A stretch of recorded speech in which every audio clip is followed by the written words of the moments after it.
Fala pessoal, tá começando um episódio super especial hoje do Tudo Talk. Estamos aqui no gabinete da Prefeitura de Jundiaí, olha só, onde a gente veio parar. Especialmente. Eu sou o Álvaro Júnior. E eu, Lucas Anzolin. Agradecer aos nossos apoiadores, hoje em parceria com as Artes Filmes e com o Ocast também.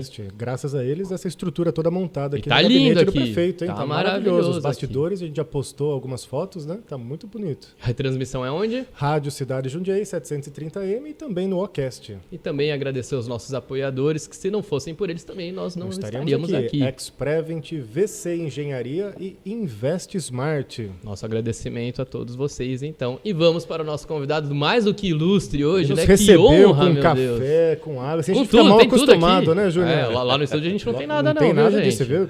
Cafezinho gostoso. Prefeito Luiz Fernando Machado, muito obrigado, prefeito. Obrigado, Lucas. Obrigado, Júnior. Prazer rever vocês. Uma oportunidade de acolhê-los aqui, porque fui muito bem acolhido da última vez que estive no estúdio, participando também de uma gravação de um podcast. Estou muito feliz e realmente o Júnior e o Lucas têm levado informação de qualidade, de um jeito jovem, moderno, nessa linguagem em que permite-se fazer de diversas formas o acesso a você, seja pelas redes sociais, seja pela audiência da Rádio Cidade, 730 AM. Isso. Ainda, porque virará FM. Está no caminho. Está no caminho do FM. Então, estou feliz em acolhê-los aqui, amigos. Sejam bem-vindos. Uma coisa que a gente estava conversando antes de começar a gravação, que como a vida é engraçada, né? Eu já tinha entrevistado o prefeito numa outra ocasião, em 2020, quando você era candidato, e agora estamos aqui 3 anos depois, no seu gabinete. É muito bacana isso. Você algum dia imaginou que seria prefeito quando você era criança? Você tinha essa aspiração ou não? Foi o acaso da vida, a vida te encaminhou para isso? Bom, Júnior, é uma pergunta assim, sempre muito interessante, porque quando eu ingressei na vida pública partidária, é claro que eu já estava muito mais maduro para compreender quais eram os meus sonhos e objetivos. Mas logo no início, ainda como militante estudantil, como dirigente universitário, como militante da escola, eu sempre fui uma figura de representação na liderança de classe, dos colégios que estudei, das oportunidades que tive em universidade, sempre tive essa vivência. Mas o sonho da prefeitura, ele chegou à minha vida depois que eu ingressei realmente na política partidária. Isso foi nos anos 2002, 2003, que eu já tinha esta filiação partidária e tinha o objetivo de disputar as eleições para vereador. Então, a partir dali, sim. Mas isso tudo aconteceu de uma maneira muito natural, porque dentro mesmo da liderança estudantil, dos movimentos de juventude, foi que eu encontrei o caminho para poder buscar a minha atividade política e hoje poder ser prefeito de uma cidade tão maravilhosa como essa. Jundiaí é uma cidade que se destaca não só pelos meus olhos bairristas de prefeito, mas uma cidade que se destaca pela sua qualidade e a sua pujança econômica. E hoje, depois, né, desse jovem que estava à frente do Grêmio Estudantil, prefeito de Jundiaí, valeu a pena? Valeu a pena, Lucas, valeu a pena sim. Eu, aliás, inclusive no final de semana, no domingo, eu saí com a minha esposa para almoçar e eu estava dizendo isso para ela. Estava dizendo sobre 2 aspectos. Do aspecto profissional, como valeu a pena tudo aquilo que a gente renunciou para poder chegar aonde nós chegamos, porque a vida pública, apesar de ser uma vida por muitas vezes com áreas de poder, áreas de, enfim, de coisa importante, é uma vida de absoluta renúncia, seja ela pessoal, seja ela profissional, você renuncia para poder fazer o que você faz. Eu não tenho nenhum arrependimento ou ponderação, nem como dizia ela, da minha vida profissional e nem da minha vida pessoal. Construí uma família na política, eu casei com a Vanessa, eu já estava na política, eu já era presidente da Câmara Municipal, ela acompanhou o desenvolvimento da minha carreira política. Você foi o mais novo presidente da Câmara, é isso? Eu fui o mais novo presidente da Câmara em idade aqui do município de Jundiaí, o que me trouxe uma responsabilidade enorme, porque por muitas vezes quando você entrega a chefia do Poder Legislativo Municipal, você esquece de que na ordem institucional e constitucional é o segundo homem na hierarquia do município de Jundiaí. Após a figura do prefeito e do vice, existe a figura do presidente da Câmara. Então, desde muito cedo, me foram atribuídas responsabilidades e a partir delas eu consegui construir essa relação, esse laço de confiança com a nossa cidade. E além desse espírito de liderança que você demonstrou desde cedo, desde jovem, quais outras características ou qualidades você acredita serem importantes para se tornar um bom gestor? Eu acho que o mesmo, Júnior, eu poderia te dizer de como se tornar um bom apresentador. Você veja que, primeiro, é o espírito em equipe. Aqui, o Lucas e o Júnior comandam o show, mas por trás desse comando de show existe uma estrutura trabalhando e operando tecnicamente para que vocês possam estar aqui brilhando no palco da apresentação do programa. Mas aqui seguramente tem mais 6 pessoas que estão trabalhando para que isso possa ser uma realidade. A mesma coisa a Prefeitura. Muitas vezes eu sou o porta-voz das iniciativas, mas uma das qualidades que eu vejo no sentido de montagem é o time. É como você construir um time, como esse time pode lhe dar a capacidade de brilhar, como esse time pode construir junto com você a iniciativa de espaço. Então, acho que além da qualidade de liderança, o espírito da liderança pública, existe também o espírito do desejo de trabalhar em equipe, de montagem de equipe. Hoje nós temos na Prefeitura de Jundiaí um grande time que trabalha e oferece resultados para a cidade. Então, muito menor sou eu dentro dessa estrutura. A turma que me ajuda a fazer esse bloco seguir em frente é realmente que tem o mérito, porque tem qualidades para isso, como o seu time também, que aqui está presente. E a gestão das pessoas? Como que é isso no dia a dia da Prefeitura? Que a gente vê a figura do Luiz Fernando, né, no jornal ou dando entrevista, mas e no dia a dia? Como que funciona você com os gestores? Qual é essa prática diária? Parte de uma engrenagem, Lucas. Parte de uma engrenagem. Eu sei o que eu quero, eu sei exatamente, dentro da ótica política, interpretar o sentimento da opinião pública. Eu sempre tive muito proximidade com as pesquisas de opinião pública, com as análises de opinião pública, análises mercadológicas, quando feita para a iniciativa privada, e sempre tive esse termômetro muito próximo da minha cabeça. E a partir daqui eu desenho as iniciativas que nós queremos consolidar e divido com esse time maravilhoso que hoje atua aqui junto conosco. Então eu percebo que é muito disso. Eu percebo que a iniciativa do sucesso ela parte de um coletivo, por mais que individualmente você seja talentoso. Então dentro desse aspecto eu vejo aqui, e Jundiaí tem um grande time, as pessoas têm iniciativas que são muito importantes e especialmente uma palavra que eu citava aqui nos bastidores com a Carol antes de começarmos, que é o comprometimento. Quando você se compromete com uma causa, a chance de dar certo, ela é muito maior do que quando você faz somente com um objetivo menor. E Jundiaí está sempre nas mídias locais e nas grandes mídias como sendo referência em várias áreas, né? IDH, qualidade de vida, economia, agora com o mundo das crianças. Isso deixa a gestão mais fácil ou traz mais responsabilidade para a figura do prefeito? Eu acho que a harmonia existente hoje dos projetos políticos aqui em Jundiaí deixa a administração menos complicada. Mas o fato é, o jundiaiense, Júnior, tem a régua alta. Então ele vai se adaptando cada vez mais a uma cidade que oferece padrões europeus de índices que você se refere. Quando nós pegamos um município, entre os 645 municípios do estado de São Paulo, e nós somos em 645 cidades no estado de São Paulo, e ela é a 5ª maior economia, ela é o 4º IDH, ela é uma cidade que consegue se destacar das demais, não porque está entre as 100, mas está entre as 5, entre as 2. Isso vai fazendo com que o seu cidadão seja muito mais exigente com relação à cobrança do seu político. A gente costuma dizer aqui nos bastidores da nossa administração que o jundiaiense não é alguém que tenha político de estimação, ele é alguém que tem político de resultado. Você pode ser quem você for, se você der o resultado, você tem o respeito das pessoas. Se você não der o resultado, você pode até ter o respeito, mas você não permanece. Porque a cidade exige um comportamento de resultado da equipe que coordena Jundiaí. Por isso que a profissionalização, a maturidade política, a capacidade de compreender o todo, de não olhar só a parte, ele é algo extremamente importante na leitura de nós que estamos aqui administrando essa potência, não só econômica, mas também social.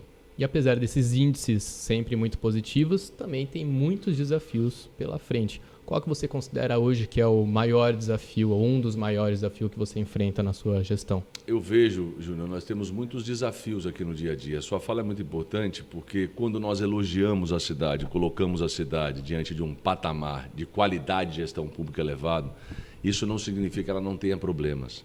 Ela tem muitos problemas. Veja hoje o passivo social existente na nossa comunidade, no estado de São Paulo, no Brasil, e o reflexo disso na segurança das pessoas do dia a dia. É perceptível o aumento da população em situação de rua no município de Jundiaí. É perceptível o aumento na cidade de São Paulo, nas cidades médias. Esse é um fenômeno de cidades médias. Quando você associa a solidariedade das pessoas, que é o caso de Jundiaí, isso se potencializa mais. Então, veja, hoje o problema social ele é um problema elevado, no nosso estado de São Paulo, no nosso país.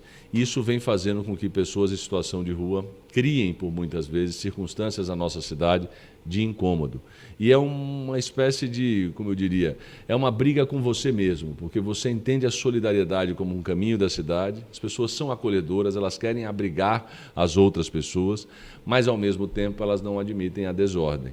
E quando há uma mistura entre um elevado número de pessoas em situação de rua e a desordem pública, o poder público ele é demandado a poder agir. E agir de que forma? Você sabe que tem pessoas em situação de rua por demanda social, esse é um caso.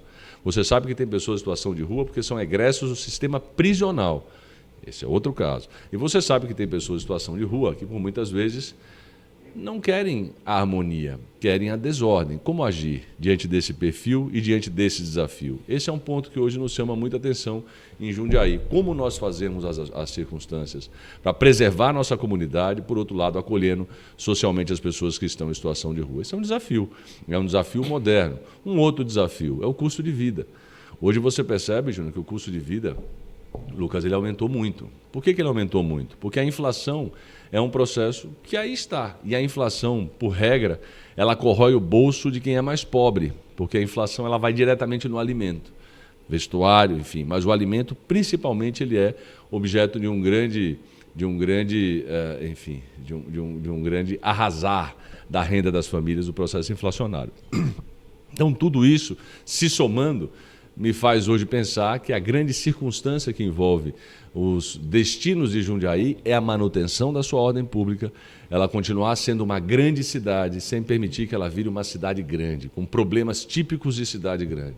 Então, acho que esse é o grande equilíbrio que nós precisamos ter aqui, além das demandas do dia a dia, que são sempre comuns aqui na cidade. E sendo uma demanda nacional, como que o município tem força realmente para fazer algo efetivo nas ruas, né? A gente fez um censo de pessoas em situação de rua, nós fizemos uma pesquisa para a identificação do perfil das pessoas em situação de rua e temos agido cirurgicamente em cada um desses perfis que nós encontramos na cidade. O exemplo são as pessoas que querem voltar para a sua cidade de origem, o recâmbio. Nós temos feito um volume de recâmbios esse ano como nunca fizemos no histórico, não só dos últimos 7 anos da minha administração, mas também no histórico da própria cidade. Então você percebe que as pessoas estão isolando-se em municípios, por muitas vezes, sem alternativa de voltar para a sua cidade de origem. A gente tem oferecido. Vou dar um exemplo, Lucas, para você. Quando nós temos aquelas operações da Cracolândia em São Paulo, que o centro de São Paulo, por muitas vezes, vive uma grande ebulição, as pessoas elas refluem. E como nós somos uma cidade que temos uma linha férrea, as pessoas encontram em Jundiaí acolhimento para quando circunstâncias mais fortes acontecem na capital. Como lidar? Porque olha que interessante, Júnior, o perfil de pessoas em situação de rua de Jundiaí, o que aqui está, é completamente diferente do perfil de pessoas em situação de rua na capital, no centro de São Paulo, ainda mais na região da Cracolândia. Então, como administrar tudo isso? Administrar com o senso do olhar humano e, por outro lado, da preservação da ordem pública, que é obrigação do gestor fazer.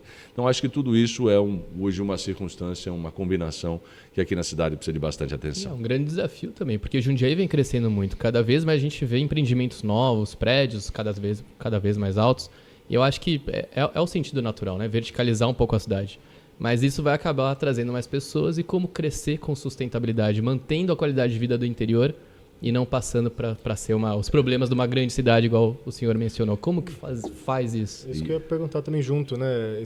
Existe um modelo de gestão que você se inspira, ou a prefeitura se inspira, né, para fazer isso acontecer? Até você falou dos índices europeus, né? Uhum. Jundiaí se inspira em alguma outra cidade de fora para fazer isso que o Júnior perguntou? Jundiaí se inspira, sim, em cidades que têm capacidade de oferecer bons serviços públicos, especialmente hoje a discussão que nós fazemos na cidade que pertence às pessoas e não somente da cidade que pertence aos carros. Mas eu acho que esse é o grande desafio. Você trata de algo que a gente sempre aqui, Júnior, discute. Exatamente como a cidade crescer sem perder qualidade de vida e onde ela crescer. Você fala de uma outra palavra que para mim também é sempre muito importante discutir com a unidade de planejamento, que é a verticalização. Onde verticalizar? Vou dar um exemplo. Eu defendo que a região do Caxambu, que é aquela região onde passa a nossa água, não tenha verticalização. Porque quando você verticaliza, próximo às bacias, você tem um potencial de dano aos mananciais muito maior do que quando você já permanece com a lógica da verticalização em zonas que estão adensadas da nossa cidade. Então, primeiro é onde verticalizar. Não permitir que a cidade verticalize próximo a mananciais. Você veja, uma região belíssima que é a região do Currupira. Aquela região é uma região, por muitas vezes, de interesse, até mesmo da expansão imobiliária. Mas como expandir ali? Na nossa lógica, é a horizontalização. Você faz loteamentos ou condomínios que sejam de lotes menores ou maiores, mas não permite verticalizar, exatamente porque você está próximo a uma bacia e ainda mais, que contribui para outras cidades que não são a nossa. Porque vale lembrar que a lógica dos rios não é uma lógica local, ela é uma lógica regionalizada. Se você atinge aqui a região, por exemplo, do Rio Jundiaí, de uma maneira mais irresponsável, você afeta Itupeva. Itupeva alaga, eventualmente, inunda numa chuva maior, se nós tivermos um contingente de água muito alto aqui no Rio Jundiaí. Então, como olhar para isso tudo, contendo o crescimento irresponsável e atraindo o investimento responsável? E quando nós falamos do surgimento de prédios, nós precisamos entender se as pessoas que estão mudando para esses prédios são daqui ou se elas são de fora. Porque você também tem um movimento imobiliário dentro da própria cidade. Ela mora num apartamento de 1 quarto, casa, vai para o de 2 quartos. Tem um filho, ela quer ir para o de 3 quartos. Então essa pessoa, ela mudou dentro da própria cidade. Ela não é alguém que vem de outras regiões do estado e do país. Como, por exemplo, é o crescimento imobiliário da região oeste. Se você pegar os empreendimentos que estão no Medeiros, no Eloy, muito daqueles empreendimentos são vendidos para as pessoas de fora de Jundiaí, porque elas querem proximidade com rodovia e um fluxo logístico que atenda o interesse pessoal de vida dela. Então, o que ela faz? Ela muda para a margem da rodovia, especialmente na região oeste. Então, você tem um perfil da cidade que precisa ser analisado e estudado para que ela não cresça ao ponto, como disse, de virar uma cidade grande. Nós precisamos continuar sendo uma grande cidade. Jundiaí, eu acho que precisa conter, no sentido possível, esse crescimento desenfreado e, por outro lado, compreender que este crescimento desenfreado ele gera também um efeito não só negativo para a cidade, como um efeito especulativo também na cidade, que é ruim, porque a pessoa mais pobre passa a não ter acesso, por exemplo, ao imóvel. Comprar um terreno, comprar um apartamento e uma casa hoje em Jundiaí é caro. Se você vai alugar um apartamento ou uma casa em Jundiaí hoje, é muito caro. Por que ela é muito cara? Então, é dentro dessa análise que a gente precisa fazer e sempre contendo com o instrumento do plano diretor onde crescer e como crescer. Não é impedir o crescimento, é entender a forma como a cidade vai ter o seu crescimento. A localização que a gente está é totalmente privilegiada, né? Então, muitas pessoas que moram em São Paulo preferem mudar para Jundiaí porque tem a qualidade de vida, né? E só vai trabalhar.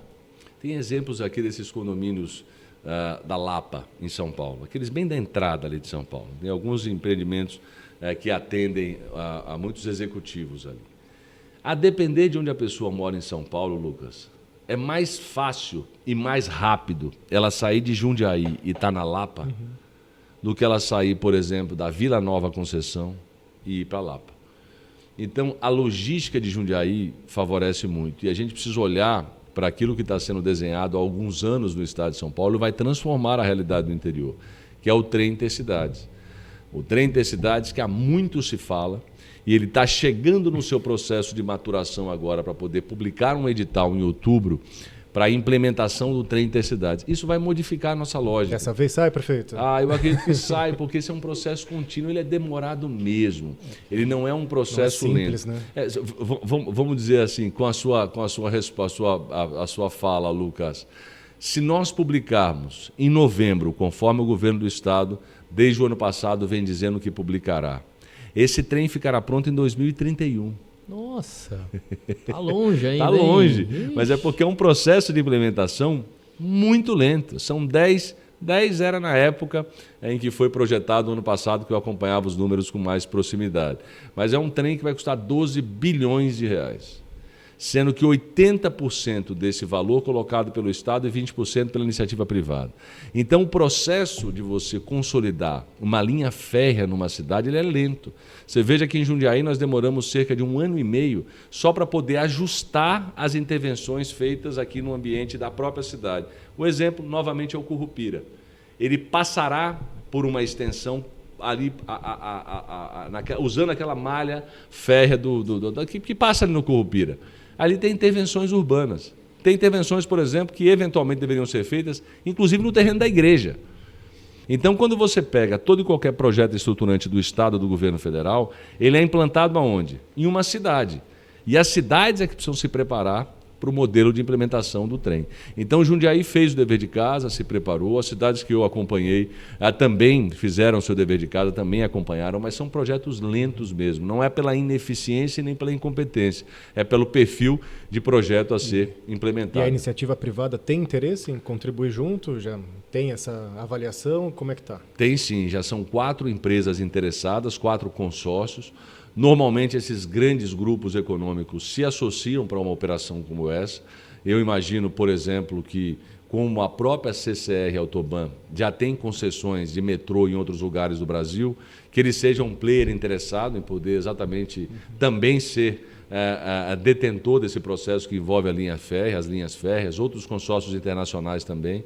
Eu acho que esse é um projeto que, em 10 anos, ele vai estar em pleno funcionamento do nosso estado, da nossa região, e vai contribuir muito. Porém, voltando ao nosso assunto inicial, Júnior, vai modificar completamente a lógica das nossas cidades. Porque você imagine sair de Jundiaí agora, em 30 minutos está na capital. Então, isso modifica completamente. E se nós não tivermos cuidado no mecanismo de orientação da cidade para esse crescimento, a gente pode ter uma expansão que não nos interessa. O fluxo vai crescer absurdamente. O fluxo de pessoas, né? Contando que ainda vai ser 2031. Quanto que já não vai ter de habitantes? É isso. Está crescendo muito, né? E o perfil, né? Porque, veja, uma cidade rica como a nossa, estruturada como a nossa, com oportunidades de emprego como a nossa, vai virar objeto de cobiça. Assim como Campinas, assim como Valinhos, assim como Vinhedo, assim como Louveira, virarão objeto de cobiça para moradia. Porque hoje morar na capital não é simples, não é fácil. E a parte ambiental da cidade atrapalha nessa questão, por exemplo, da ferrovia ou dos empreendimentos? Porque Jundiaí, me corrija se eu estiver errado, é uma APA, né? A cidade inteira está dentro de uma área ambiental. E aí tem um projeto desse tamanho que vai ajudar a população. Como é que fica o gestor tendo que mediar isso? Porque de um lado tem a questão ambiental, do outro tem o progresso que precisa satisfazer a população também. Eu acho que esse equilíbrio é que é importante. Veja a conta ambiental. Quantos carros nós vamos tirar da rodovia e levarmos para o modal absolutamente limpo, que é o modal férreo? Milhões de carros sairão da rodovia. Só esse impacto, ambientalmente falando, ele já é positivo, você transformar a forma de locomoção da população do carro para o trem. Só aí já é um ganho enorme. Mas as intervenções, de fato, elas são muito significativas. E elas partem de um princípio que eu acho que gera um menor impacto, que é a linha já existente. Nós somos um berço da ferrovia. Jundiaí é uma cidade que se desenvolveu ao longo da sua história, especialmente após a conclusão da SP Railway, aquela linha férrea que trazia Santos para Jundiaí e de Jundiaí para Santos. A cidade tem uma lógica do seu desenvolvimento a partir da ferrovia. Então, eu acho que isso minimiza um pouco. Agora, de fato, é uma preocupação que você está absolutamente correto. Eu atrás, aqui nesses inúmeros telões que nós temos e painéis de televisão que nós temos aqui para utilizar um sistema chamado GW, de acompanhamento de dados, a gente avalia exatamente o crescimento do plantio de árvores na zona urbana. A gente acompanha a evolução ou involução da nossa mata na Serra do Japi. Nós temos mecanismos de acompanhamento da cidade que nos levam a crer que a cidade hoje é uma cidade que tem o seu equilíbrio entre o desenvolvimento e o meio ambiente. Mas é uma preocupação que não deve deixar de tomar conta da nossa população, porque nós temos aqui uma das poucas reservas de Mata Atlântica do estado de São Paulo, que é a Serra do Japi. São 132 quilômetros quadrados só no município de Jundiaí, de zona de Serra do Japi, que é extremamente importante para o equilíbrio da nossa cidade. Agora, realmente, essa lembrança que você traz, Lucas, é importante. A cidade inteira é APA, inclusive o seu distrito industrial. Então, sob a ótica da competitividade, mais uma vez eu digo, Jundiaí é uma cidade cara, porque o aproveitamento da terra é menor do que em outras cidades. E isso faz com que o valor aumente. E para as pessoas que pagam aluguel, ainda é mais danoso ainda, porque a pessoa não consegue pagar o aluguel e comprar a casa própria. Ela não consegue assumir a parcela do aluguel, mas assumir a parcela de um financiamento de casa própria. Então, realmente é um desafio enorme você poder fazer esse equilíbrio entre o meio ambiente, entre a nossa sustentabilidade e o desenvolvimento econômico. Mas ele em Jundiaí tem sido feito com absoluto sucesso, assim eu vejo, pelos resultados que a cidade tem. Vários desafios, né, Júnior? Imagina, tá sentado naquela cadeira não, ali. Não, eu passo. Eu prefiro ficar aqui na minha posição do que aí. Eu passo, é boa. E a cidade ainda tem espaço físico para crescer, porque levando em conta que tem muitas áreas que não pode mexer, por preservação e tudo mais. Então ainda existe espaço físico para crescer ou a gente voltaria para a questão da verticalização? Existe espaço físico para crescimento. Jundiaí é uma cidade, um território muito alto, são 430 quilômetros quadrados de território, sendo que um terço é zona Serra do Japi, um terço é zona rural e um terço é essa zona mais adensada urbana. Então, se você pensar na lógica de um terço ainda de zona rural, de um terço de zona adensada urbana, você tem sim espaços para crescimento. Agora, sempre muito cuidado na verticalização em algumas regiões da cidade, porque elas geram um impacto de fato bem significativo. É melhor você adensar e verticalizar onde já está consolidada essa mancha pela infraestrutura, zona viária, água, esgoto, enfim, linhas de ônibus. Você tem uma estrutura que abraça esse crescimento. Então tem sim espaços para crescer, mas dentro de um limite que seja o limite de crescimento responsável na cidade. Para você crescer, Júnior, sempre é importante que você olhe as dimensões de tubo que abastecem a região com água. E se você aumenta a pressão num tubo antigo, acostumado com o volume de pessoas, ele rompe. Então você tem os rompimentos de adutora. Então crescer com infraestrutura, eu digo, é onde já tem dimensionamento de galeria, onde já tem abastecimento de água, onde já tem a lógica do sistema de transporte público, onde já tem equipamentos no entorno, unidades de saúde, onde já tem hospitais, onde já tem escolas, você crescer com estrutura. Porque nada pior que você crescer sem a infraestrutura. Então o crescimento deve ser associado à política de investimento em infraestrutura e não o inverso. Você cresce, depois vê a infraestrutura. Isso está errado. Primeiro você vê a infraestrutura, depois você parte para a autorização de crescimento da cidade. E até a área rural, né, tem se transformado cada vez mais num polo turístico de Jundiaí. Né? Jundiaí como um todo está se transformando numa cidade turística. Né? Isso é ótimo. Então precisa ter um cuidado muito grande, tem né, que explorar mais ainda isso. Realmente, né? Tem mesmo. Nós já somos um destino turístico e precisamos potencializar isso. E precisamos potencializar pela lógica, olha que interessante, da economia. Jundiaí é uma cidade que de segunda a quinta você tem um turismo executivo muito aquecido. Então, como tem muitas indústrias, muitos serviços, etc., você tem os hotéis tomados por executivos que vêm trabalhar. Agora, quando você vai de sexta a domingo, qual é a lógica? Esses executivos não estão aqui. Você tem um outro perfil para atrair de turista da cidade, que é o turismo que vem para a festa da uva, é o turismo que vem para as festas de paróquia, é o turismo que vem para o mundo das crianças, é o turismo que vem para o Distrito Turístico Serra Azul, que tem ali o Wet n Wild, tem o Hopi Hari, tem o shopping, o Outlet Premium. E vai sair a rodovia de bicicleta no meio da... Está projetada, pelo menos até o ano passado a CCR Autoban tinha já. Tem esse projeto realmente, né? Mas eles ainda não estão mexendo, porque eu vi, tá rolando alguma obra, então não tem nada a ver com isso. Não tem. Não tem. Esse plano cicloviário, né, de ligar aqui o interior do estado, o Distrito Serra Azul até a Marginal, existe, é um projeto que vai ser executado pela rodovia, pela concessionária. É um projeto de mais de 200 milhões de reais. Projeto, portanto, muito significativo, mas que ampliaria também muito o volume de turistas aqui para nós. Você veja hoje o tanto de pessoas que utilizam a bicicleta na rodovia, que não é seguro. Não, nem um pouco. É um projeto maravilhoso. É maravilhoso mesmo. Um projeto que foi dado no governo do João Dória. Eles fizeram assinatura com a companhia, com a concessionária da Autoban, né, com a CCR, e nós aguardamos a implementação. Espero que o governo Tarcísio dê continuidade a essa iniciativa.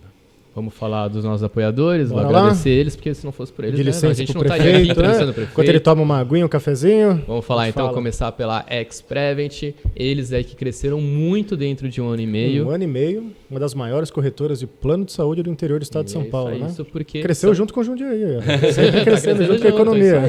Isso porque eles são especialistas em redução de custo e também tem um pós-venda maravilhoso. Sensacional, né? Que adianta, né? Como a gente sempre fala, comprar ou adquirir um serviço se depois você não tem assistência necessário. Isso dá muita dor de cabeça, né? É, o custo-benefício, né? A gente compra algo para usar. Então, Ex-Prevent, vocês podem confiar, conversa lá com eles, sem compromisso algum, que vocês vão ver que vale a pena. Com certeza. Entra lá no link ou no QR Code na tela. Isso aí. E a VC Engenharia? VC Engenharia, para você que tem aí a sua indústria ou também a sua casa, quer construir, reformar, VC Engenharia é especialista em projetos industriais e residenciais, ou quem tem um prédio, né, como a gente estava falando agora há pouco, condomínios né? residenciais, Condomínios, por exemplo, pintura, você tem lá, toda a tem que manutenção fazer a pintura. predial, que sabe que dá dor de cabeça Dá, pra caramba, nossa, condomínio, mãe do né? VC Engenharia é especialista nisso E também. eu mesmo já fiz serviço com eles lá na empresa da família, a gente já fez uma obra, Tem a ficou entrevista lá com a ficou Valzinha, perfeito. né? Quem quiser Tem. conhecê-la melhor, a história de uma empreendedora, né? Sim, É o muito custo bacana a também história de muito vida bom. dela. A gente está falando bastante de custo aqui, porque Sim. custo é importante, né, gente? Se mexe no bolso, né, tem que fazer valer a pena. E preço, né? É qualidade Isso é e muito preço. importante. E a Valzinha é sensacional. Também tem o link e o QR Code aí para quem quiser fazer um orçamento, fazer a sua obra. Enfim, o Júnior é testemunha, né, Júnior? Sim, assina embaixo, pode confiar. E Investe Smart, Investe Smart, que é o pra quem Ramon e precisa a Marina, que é de muito gestão- importante. A gente está falando de custo, gestão financeira. né? Muitas pessoas se endividam ou têm dificuldades na parte financeira, assim como nós mesmos, né? Às vezes a gente não Oxe, conhece eu já passei tudo sobre cada finanças, né? Sobre dinheiro, nada melhor do que alguém que possa nos auxiliar. Então, mais do que uma agência de investimento, eles nos ensinam como gerir o nosso dinheiro. Né? O Então, Ramon, não foi o Ramon precisamos que ter me ensinou é. a ter a reserva de emergência. Que Planilha. antes eu não tinha, planilha. Ele me ensinou tudo direitinho. Agora tô até conseguindo investir meu dinheiro. Ó, tá sobrando que eu tô conseguindo até investir. É Olha um que grande beleza. mito também que para investir você precisa ter muito dinheiro, né? Primeiro Não, você precisa não, gerir o que precisa. você tem para depois você Exatamente, conseguir exatamente. fazer o seu investimento. Então também tem as informações aqui na nossa tela, ou no QR Code, ou no link no vídeo. Se você precisa melhorar a sua gestão financeira, entre em Eles são contato lá com o especialistas, Ramon. eles estão há anos já nessa área financeira, então pode confiar, faz o contato com eles, que eu tenho certeza que seu bolso vai encher. Muito bem. Bora lá? Voltando então, prefeito. Aliás, Posso se tocar me ainda- permite só, Pode ir lá, Lucas, vai lá, prefeito. essa é uma lógica muito importante da educação financeira. Somando aqui a publicidade que vocês estão fazendo da equipe que trabalha essa lógica, isso é tão importante para uma cidade, assim como é muito importante para uma família. Então, quer dizer, eu particularmente quero também me somar aqui a vocês nesse chamado para que as pessoas de fato se orientem com relação à organização da sua própria vida e fiquem atentos com a organização da vida da própria cidade. Porque uma cidade que tem capacidade de gerir bem as suas finanças é uma cidade que compra melhor, é uma cidade que o seu cidadão recebe a política pública de uma maneira mais fluida, de uma maneira melhor. Da mesma forma, a vida do cidadão. Então, esse ponto que eles acabaram aqui de tratar, da educação financeira e dos cuidados com as suas finanças, olhe para a sua vida pessoal e olhe também para a vida da sua cidade, porque uma cidade bem organizada financeiramente é uma cidade que gera muito mais efeitos positivos para a comunidade. Muito bem, fica a dica do prefeito aí. É uma dica maravilhosa, gente. Vamos seguir. Eu só queria voltar um pouquinho ainda no assunto do turismo, né? Você falou bastante da área rural, até esse turismo dos executivos da parte do trabalho, e nisso temos a Serra do Japi. Sim. Que, como a gente acabou de falar, Jundiaí já é uma área inteira de APA, e a Serra do Japi ela tem mais ainda restrições, porque ela é tombada, enfim, tem outras legislações próprias ali.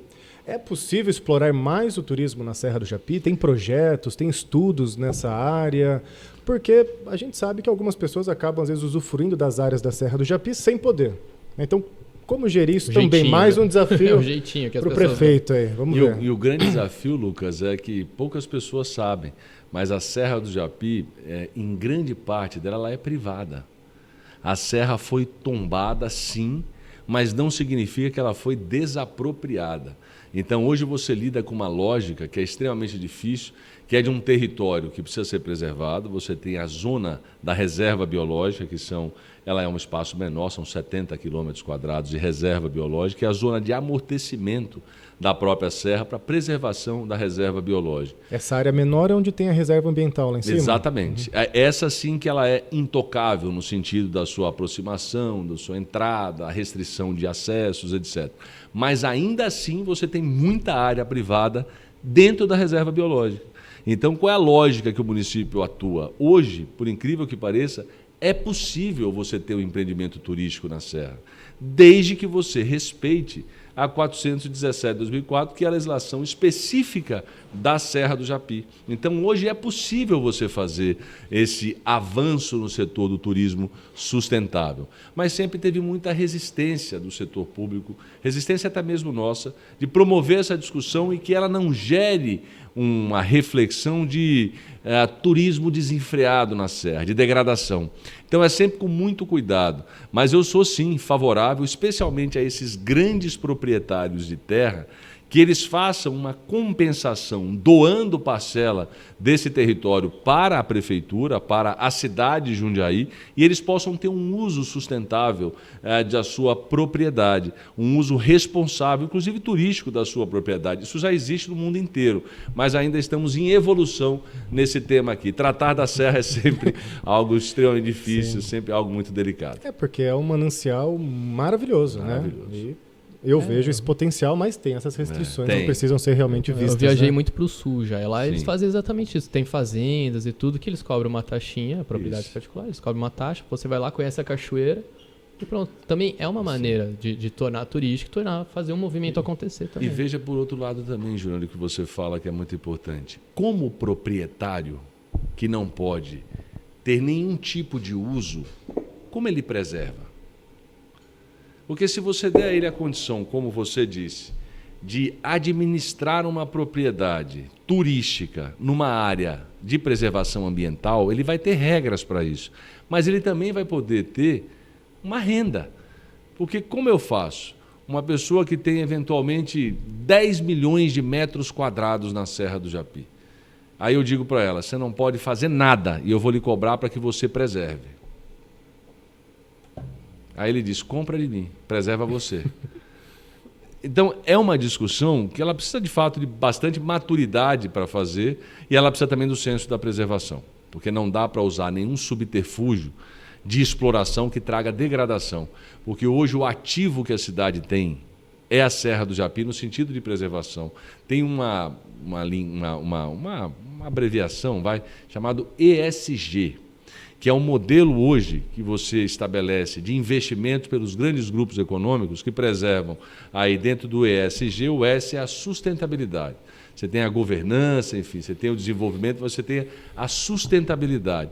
Então a Serra do Japi não é um passivo para Jundiaí, ela é um ativo, se souber ser preservada e se souber ser olhada. Então eu vejo a Serra com enorme potencial, mas dentro do senso sempre de que deve ser preservada e não degradada. E Jundiaí é tão especial que ainda tem uma parcela do Cerrado, né? Tem uma na região mistura de vegetação na incrível, região oeste de Jundiaí, mais especificamente ali próximo ao Jardim Novo Horizonte, aquela região, tem inclusive o remanescente de Cerrado e vai virar um parque, o Parque do Cerrado. Olha só, então, olha só que bacana. interessante a sua lembrança e a sua lógica. Teve uma premonição aí, o Lucas. O Lucas me Eu parece ser acompanho mais ligado às questões ambientais. Ele gosto, gosta das questões ambientais e faz muito bem de gostar. No nosso Comitê das Crianças, uma das coisas que nós mais percebemos das nossas crianças é esse sentido da preservação. Das árvores, da água, do meio ambiente, você percebe isso de maneira muito forte. A gente tem uma Taciliar aqui também, que atua muito bem aqui na Atua. cidade. Inclusive, a gente vai entrevistar eles essa semana, né, Lu? Isso, exatamente. E eu acho lindo. Esses dias eu vi aqui na Vila Liberdade que houve uma plantação de árvores no bairro inteiro. Eu fico feliz pra caramba, porque eu falo, pô, essa árvore vai crescer, as gerações futuras... A gente não vai estar aqui para ver lá. Não, vai ver a sim. grelha. Vai, ver. estaremos sim. As árvores plantadas hoje nas calçadas, elas são muito bem estudadas. Então, ela tem um crescimento médio, não estraga a calçada, enfim. Então, logo a gente vê. Porque eu falo, muita gente não gosta de árvore na frente da calçada. Só que todo mundo quer parar o carro embaixo da árvore para ter a sua sombra. É a coisa Então, mais linda. né? A rua Anchieta maravilhoso, né? com aquelas árvores, eu acho que um cenário tão... Isso melhora a qualidade de vida, inclusive, da Olha cidade. que né? interessante, melhora a qualidade de vida. E você sabe o que melhora também? A preservação do asfalto. O asfaltamento, Júnior, em áreas que são preservadas por árvores, onde se tem árvore e tem sombreamento, o asfaltamento dura muito mais do que onde está diretamente no sol. Olha só que dado interessante. É muito interessante, porque a gente vai fazer uma modificação no estacionamento da Prefeitura de Jundiaí com esse objetivo. Nós vamos fazer ali as covas para colocarmos as mudas, né? E as árvores poderem dar um sombreamento no nosso estacionamento, que ele é muito árido. Se você pega alguém que deixa o carro aqui às 7, 7h30 e pega às 5h30... Dá para fritar um ovo no carro. Seguramente. Se você pega em novembro, dezembro, janeiro, fevereiro, é muito quente. E se você tem as árvores, o que acontece? Ela minimiza um pouco desse efeito. Vai um dia muito quente no parque da cidade ou no mundo das crianças, onde se tem as árvores mais maduras. É outro clima, é outro modelo de cidade. É isso que a gente tem buscado fazer, procurar esse equilíbrio entre a sustentabilidade da cidade e o desenvolvimento econômico dela. Mudar um pouquinho de tema, pode ser? Claro. Pergunta da nossa equipe aqui a respeito do nosso Paulista Futebol Clube. A prefeitura se envolve, tem perspectiva de melhora. Como é que está a parte do futebol e do esporte de modo geral na cidade de Jundiaí, né? Que tem várias áreas esportivas, né? Mas o Paulista acaba chamando mais atenção pelo seu histórico campeão. Primeiro, fazer um registro do Rodrigo, que é o atual presidente do Paulista, que é uma pessoa muito, mas muito comprometida com o Paulista, extremamente responsável e tem buscado as melhores alternativas para o Paulista. Nós estamos envolvidos, sim e sempre, de maneira discreta e distante, porque não é uma atribuição da Prefeitura cuidar de uma entidade privada, que é um clube esportivo, que é um clube de futebol. Mas como nós temos ajudado? Primeiro, toda a interlocução inicial feita com o Red Bull, antes de se consolidar em Bragança Paulista, foi através aqui de uma orientação nossa, de uma articulação feita pela associação à época, junto com a Prefeitura. Eu recebi aqui os austríacos por muitas vezes para nós tratarmos da consolidação da parceria com o Paulista. E segundo também, o ano passado, eu fui procurado pelo Palmeiras, especialmente pela divisão feminina do clube Palmeiras, interessado em fazer uma parceria onde nós, Prefeitura, seríamos parte e nós já disponibilizamos toda a nossa equipe para poder conduzir a questão de parceria com o Paulista, especialmente se for com uma grande agremiação de futebol como é o Palmeiras. Então, interesse de nossa parte há. Nós, assim como todos da cidade, valorizamos o Paulista, mas sabemos as nossas limitações em termos de responsabilidade e distribuição de recursos. Eu não posso, em termos de prefeitura, investir no Paulista. Eu posso investir, sim, para que o Paulista tenha capacidade e tenha respaldo da Prefeitura Municipal para encontrar um grande patrocinador, um parceiro que consiga viabilizar o trabalho que o Lares realiza. Então, esse é um ponto fundamental. E com relação ao esporte na cidade, eu tenho uma alegria enorme. Hoje, assim como tive no meu primeiro governo uma pessoa muito especial chamada Luiz Trentini, que foi o meu secretário de esportes, hoje é o Taralo, Luiz Taralo, que foi e é um grande referência em termos de basquetebol no Brasil e no mundo, gerindo o esporte de Jundiaí, que é uma lógica para nós de massificação.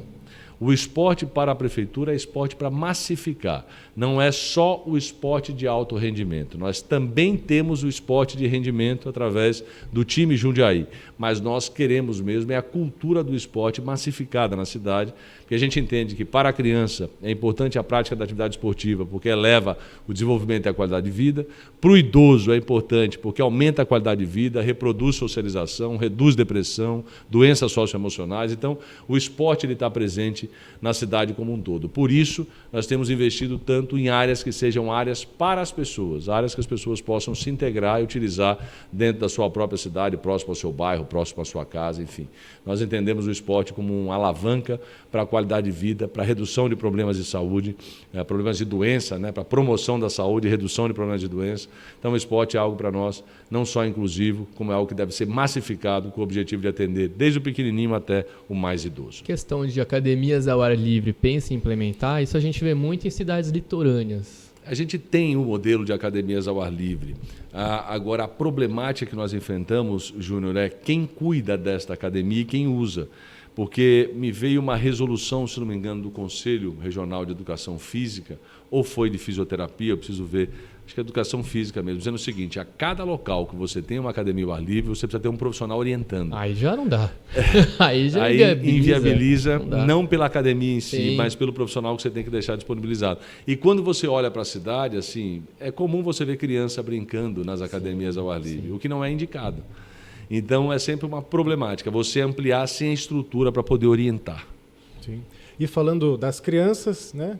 Por que Jundiaí foi escolhida para ser o mundo das crianças, ser a cidade das crianças? Jundiaí é uma cidade hoje que aplica grande parcela da sua energia em desenvolvimento de políticas públicas da infância, porque nós temos uma compreensão clara que o investimento na criança significa redução de desigualdade social.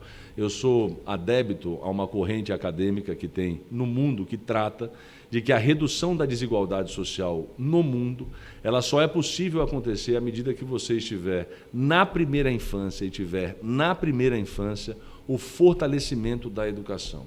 Então, é um dado interessante para vocês. Veja bem, Lucas, 80% da capacidade cognitiva, motora e sensorial de um ser humano se desenvolve até os 8 anos de idade. 80% do desenvolvimento cognitivo, motor e sensorial que vocês dois têm hoje se deve aos estímulos que vocês receberam desde que nasceram até os 8 anos de idade. Então, o que a gente tem dito? Que o Brasil não é um país pobre, é um país desigual. Que quanto mais fortalecido for o processo de cuidados com a infância, menor será a reprodução da pobreza num curto espaço de tempo. E a gente decidiu provar isso, Lucas. Então, Jundiaí foi consolidada neste ano como a cidade das crianças, em virtude da vinda de um pedagogo italiano, que é o autor desse projeto em 200 cidades do mundo, em mais de 20 países. O Brasil foi a única escolhida? O Brasil é o único modelo referência? É o único modelo referência, tanto que Jundiaí foi escolhido como a sede da cidade das crianças no Brasil e na América Latina, porque é a cidade que consolidou essa política pública. Quando a gente vê a Lacerda Franco, no seu entorno, ser modificada com a fábrica das infâncias, com a colocação de ciclovias, bancos, árvores, o entorno protegido, redução de vaga de carro, aquele é um modelo que Copenhague escolheu. Aquele é um modelo que Amsterdã escolheu. Aquele é um modelo que Roterdã escolheu. Aquele é um modelo que a Bélgica escolheu, a Suíça escolheu. Ou seja, ela escolheu dizer que a prioridade da região é a criança e não o carro. Então, esse é um exemplo daquilo que nós temos enfrentado para consolidar a política pública aqui no município de proteção da criança, autonomia, a criação do mundo das crianças, aquilo que nós fazemos no alerta de dados da primeira infância, nós fazemos busca ativa de grávida que não fez consulta de pré-natal, nós sabemos quais são as crianças que foram vacinadas há 2 anos atrás e que não foram vacinadas esse ano. Nós temos todo um arcabouço de dados para poder cuidar da infância, especialmente dos mais pobres, porque a pobreza você vai reduzir quando a criança for objeto de um estudo aprofundado, de um investimento aprofundado. Eu vou provar ao mundo, a partir de Jundiaí, que as crianças que nasceram em janeiro de 2017 e que viverão até janeiro de 2036, de 2037, quando estiverem com 20 anos, são crianças que estarão empregadas, são crianças que estarão levando renda para sua casa, estarão nos bons empregos, estarão tendo oportunidade, elas vão reduzir o ciclo de pobreza. E por que não se faz isso no Brasil? Porque ninguém tem interesse em fazer política de longo prazo. As políticas sempre são de curtíssimo prazo. Então, aqui não. Aqui eu sei quais são as crianças que estão no cadastro do Bolsa Família. Eu sei quais são as crianças da cidade, por exemplo, que nunca saíram da sua região. Elas moram, por exemplo, na Meias Aço e estudam numa escolinha a 1,5 km da Meias Aço e que nunca conheceram um outro lugar que não fosse a Meias Aço e a escola. Eu levo ela para o teatro, nós damos acesso na Fábrica da Infância e Cultura, nós levamos ela ao mundo das crianças porque é de graça, ela reproduz com o pai depois a visita ao mundo das crianças porque não tem custo, e ela cria um ciclo de desenvolvimento que não está só ligado à saúde e educação, está ligado ao complemento de que ela tem para a sua formação na parte da cultura, na parte de arte, na parte de música, na parte de dança. Enfim, a gente propicia para a criança um olhar especial, porque a gente entende que é ela que vai reduzir a desigualdade, que vai ampliar, por exemplo, esse ciclo virtuoso econômico do município de Jundiaí. Pensa bem, Júnior, uma cidade que já tem 99% de saneamento básico, 99% de água, 100% de água. Uma cidade que tem um IDH, como nós já dissemos aqui, um dos maiores IDHs do Brasil. O que a gente precisa cuidar? É de pessoas. Nós precisamos cuidar de gente. Porque a infraestrutura, teoricamente, está posta. Agora, quem vai usufruir dessa infraestrutura? Quando é que eu vou parar de ver ônibus chegando na Siemens de manhã, trazendo gente para trabalhar de Campinas, aqui em Jundiaí? Eu quero ver gente de Jundiaí trabalhando em Jundiaí. Quando é que a gente vai mudar esse ciclo? Quando a formação for dada de maneira completa. Por isso a gente investe tanto tempo aqui nos cuidados com a infância e com a criança. Porque a gente entende que esses ativos, eles não se perdem. Aquilo que nós conseguimos fazer para uma criança que está no cadastro do Bolsa Família hoje, a gente vai fazer, porque a gente sabe que daqui a 12, 16, 18 anos ela vai dizer, pai, eu vou te ajudar, você não precisa mais do cartão do Bolsa Família porque eu sou um cidadão empregado, eu tenho autonomia. Essa é a lógica, reproduzir e sendo uma riqueza. Política de longo prazo, né? Daqui a pouco o prefeito Luiz Fernando não estará na prefeitura. O que garante que isso vai continuar, seja lá com quem for que esteja à frente da prefeitura? O arcabouço que nós fizemos aqui para isso, que envolve toda uma parte legal. Hoje, o Plano Municipal da Primeira Infância é uma legislação que ela está ancorada numa outra peça orçamentária nossa chamada plano na LDO, que é nosso orçamento, e o Plano Plurianual, que é uma peça de médio prazo no planejamento. Está tudo amarrado. Se o prefeito que quiser chegar aqui e não continuar com essa política pública, ele vai ter que discutir com a sociedade revogação de lei, revisão de projeto, modificação de conceito com a rede educacional, com a rede de saúde. E eu posso, assim, lhe garantir, conhecendo um pouco da cidade de Jundiaí, do servidor de Jundiaí, da própria comunidade, eles não vão permitir isso. Porque eles sabem que essa política está alicerçada naquilo que é mais valoroso para um prefeito, que é cuidar das suas próximas gerações, com todo o respeito. O presidente da República e o governador do Estado têm muito pouca capacidade de poder fazer transformação na vida de uma criança. Quem tem é o prefeito. Unidade básica de saúde fazendo pré-natal na mãe, Lucas, é o prefeito que cuida. Quando ele vai ao hospital universitário nascer, está sob a gestão da prefeitura. Quando ele sai do hospital universitário e vai para a creche depois dos seus 6 meses de vida, é a prefeitura que está cuidando. O que ele come na creche é a prefeitura que está oferecendo. O que ele come na escola é a prefeitura que está oferecendo. O que ele recebe de aprendizado é a prefeitura que está oferecendo. Então, o ciclo inicial da vida, que na nossa visão de mundo é a mais potente fase da vida de um cidadão, é a fase mais curta na vida de alguém, é a infância. E a fase mais poderosa para a vida de alguém é a infância. E está sob a responsabilidade dos prefeitos no Brasil.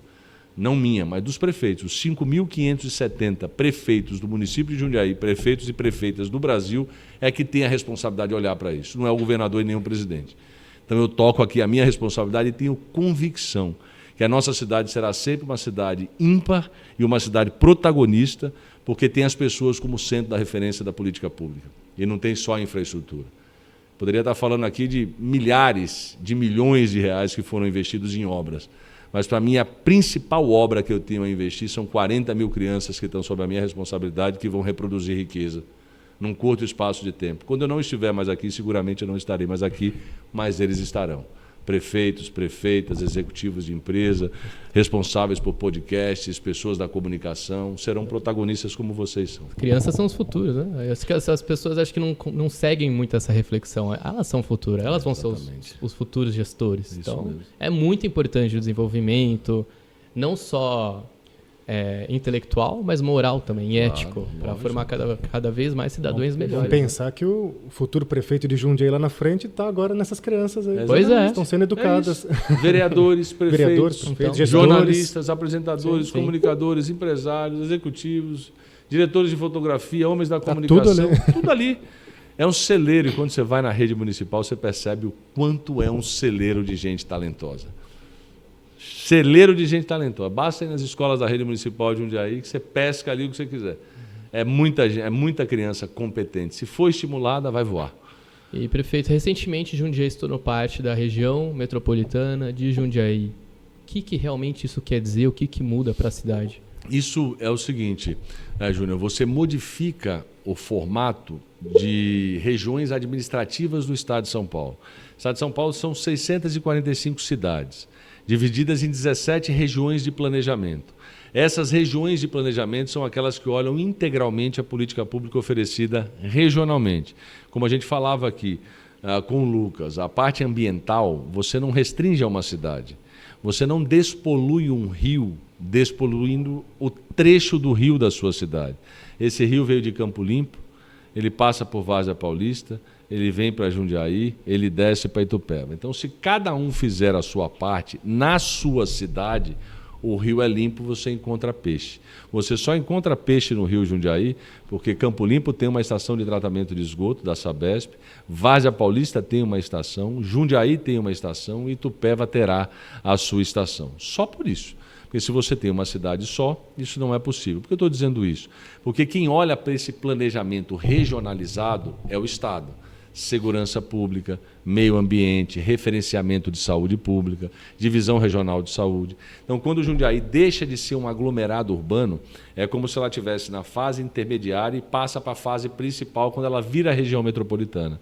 Então, nós éramos um aglomerado urbano e viramos uma região metropolitana de Jundiaí, onde eu sou, inclusive, presidente aqui das 7 cidades. Então, a dinâmica é olhar não para o investimento da cidade, olhar para o investimento regional que afeta a cidade. Dei 2 exemplos aqui, 3 mais especiais. Meio ambiente, preservação dos rios, saúde pública, atendimento referenciado integrado para não sobrecarregar uma só cidade, e a segurança pública. O que adianta eu ter câmeras em Jundiaí inteiro se eu chego ali na Rua da Várzea, eu não sei onde começa a Jundiaí e onde termina a Várzea Paulista?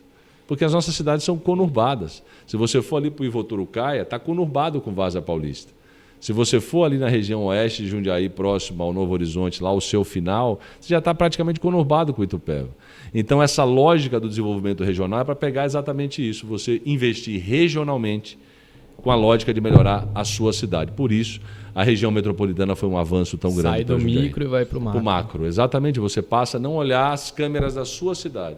Você passa a olhar o seguinte, se um carro for furtado em Itatiba e ele atravessar Jundiaí para ir para Morato, onde você pega ele?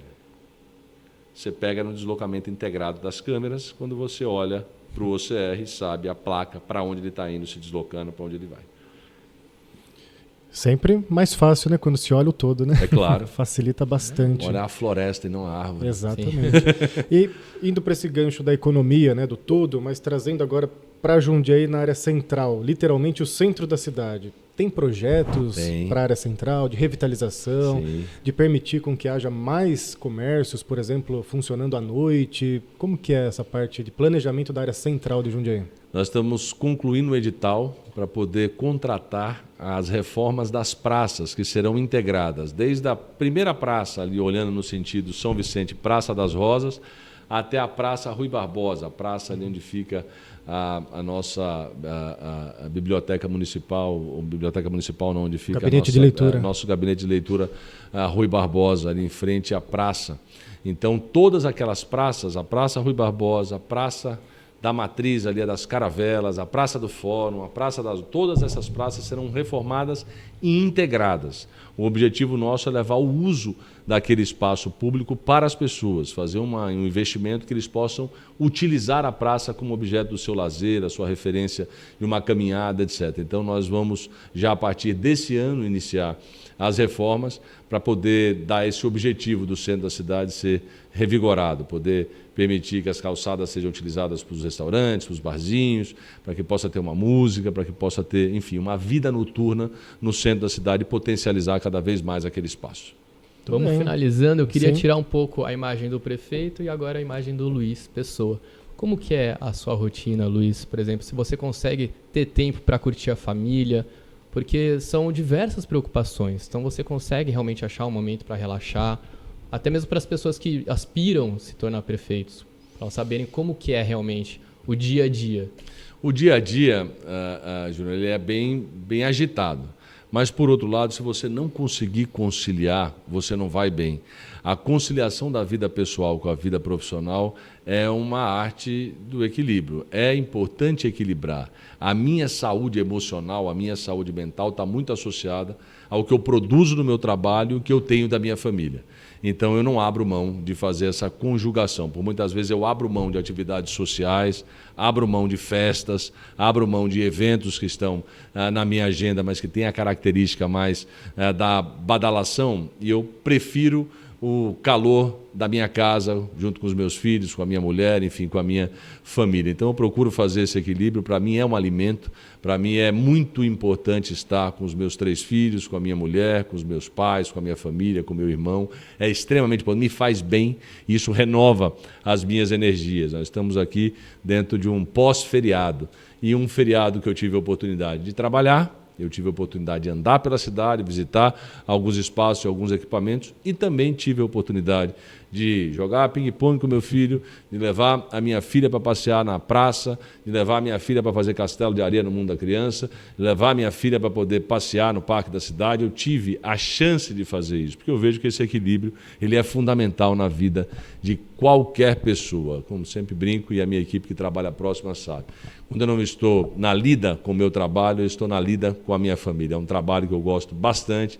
Tenho 3 filhos, um de 12 anos, que é o Lucas, xará do Lucas Anzolin, tem um de 10 anos, que é o Gabriel, uma de 3 anos, que é a Lorena, e a gente sempre encontra, vamos dizer assim, caminhos de força a partir da família. Eles são o meu, de fato, ali, o meu limpar da alma para poder preparar para uma semana de trabalho. Então, lembrando que o prefeito é um ser humano, como antes de tudo, então uma pessoa, precisa né? disso também. Acho que esse é um dos ônus da figura pública, né? Que as pessoas olham pro prefeito e esquece que tem o Luiz Fernando, família, claro. Esquece que tem filhos, coração, lógico. E tem hora que tá cansado, tem Tem hora que precisa mesmo. descansar, enfim, tá As pessoas são muito preocupado, duras. né? São, mas muito duras. é fruto também, viu, de um histórico, Júnior, de longa data, de uma classe política no Brasil que também fez a sua parte para que as pessoas pensem dessa forma. Mas eu acho que com equilíbrio, com confiança das pessoas, com leveza de espírito, a gente vai avançando. Eu sempre digo, né, essa questão da dureza das pessoas com o político, etc. Eu sempre digo,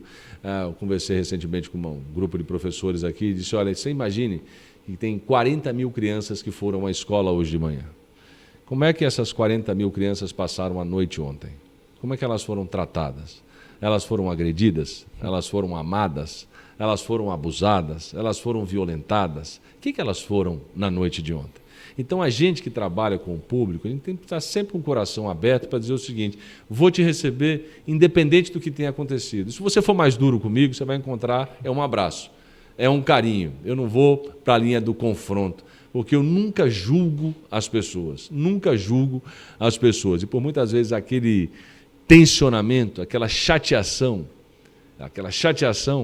não é por você, é por outra coisa que se somou tanto à vida dela na noite passada, e se você resolver seu estopim é pior. Por isso a palavra branda, ela acalma, a palavra branda, ela por muitas vezes encontra um caminho melhor do que a palavra do tensionamento. Então estou sempre com o espírito relaxado, o espírito aqui fortalecido para poder viver aí a relação com a comunidade, que não é fácil, mas por outro lado foi o que eu escolhi.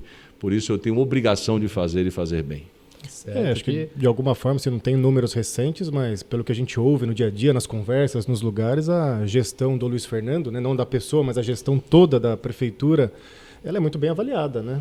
Acho que a gente a sensação a gente vê também na cidade, pública que a gente vê é sempre uma avaliação muito positiva a respeito do que é feito. Sim. Claro que dificuldade sempre tem em qualquer Desafio, gestão, mas normal. no todo, pelo menos com quem eu converso, com quem eu conheço, está sempre muito bem, né? O ideal não existe. A gente sempre busca o possível, né? Sim. A gente busca o possível. Eu sou muito feliz. O resultado das últimas eleições, eu acho que demonstra um pouco a confiança que a cidade teve na nossa administração. Eu estou aí no meu 7º ano e 4º mês de governo, já estou aqui na iminência de uma despedida daqui a 1 ano e 8 meses. Esse gabinete será ocupado por um novo prefeito, uma nova prefeita, e eu só procurarei deixar melhor do que recebi. Vai tirar férias um pouquinho ou já vai continuar no trabalho Eu já da vida prometi pública? férias para minha mulher esse ano já. Mas a gente volta a entrevistar ele quando for presidente, governador. Viu, Júnior? Vai ficar devendo uma entrevista pra gente. Esses dias a Vanessa falou, e daí, você vai deixar nós vamos deixar para 25 então as férias? Eu falei, não, esse ano em julho, meio do ano, nós vamos tirar 10 dias, vamos descansar, nós dois, tranquilo.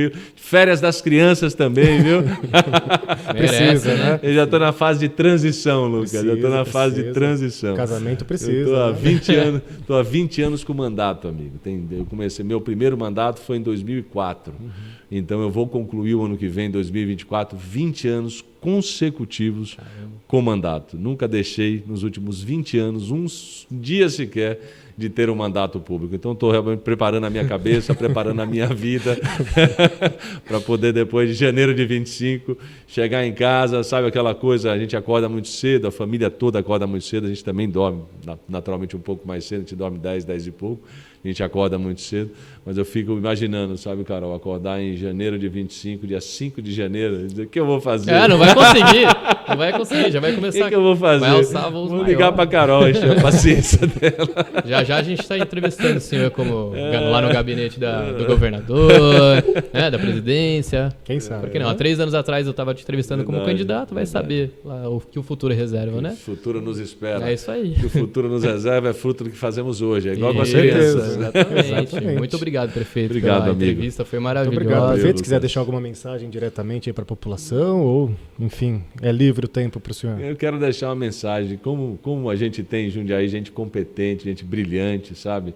E por muitas vezes está escondida, ou melhor, sendo revelada pelas esquinas aí do município de Jundiaí. Está aqui uma referência, aqui o Lucas Anzolin e o Júnior, Álvaro Júnior fizeram conosco aqui esse bate-papo tão especial, gente talentosa. Jundiaí é assim, cada lugar que você olha tem um talento. E aqui tem 2 pessoas talentosíssimas junto com a equipe fazendo esse que é inédito, esse podcast aqui na Prefeitura de Jundiaí. Inédito, Olha só, que um dos bacana. primeiros, hein? Que honra, 4 hein? meses. É o primeiro. Que não é honra. nenhum dos primeiros aqui. É o primeiro que a gente Que faz bacana. nesse formato aqui. Eu adorei.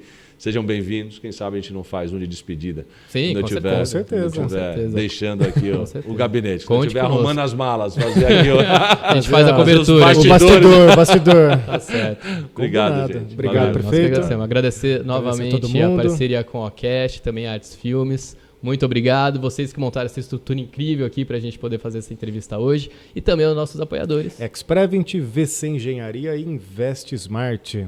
É isso aí, gente. Bora lá? Bora lá. Obrigado novamente. Obrigado. Beijo, Tchau. gente. Beijo. Até a próxima.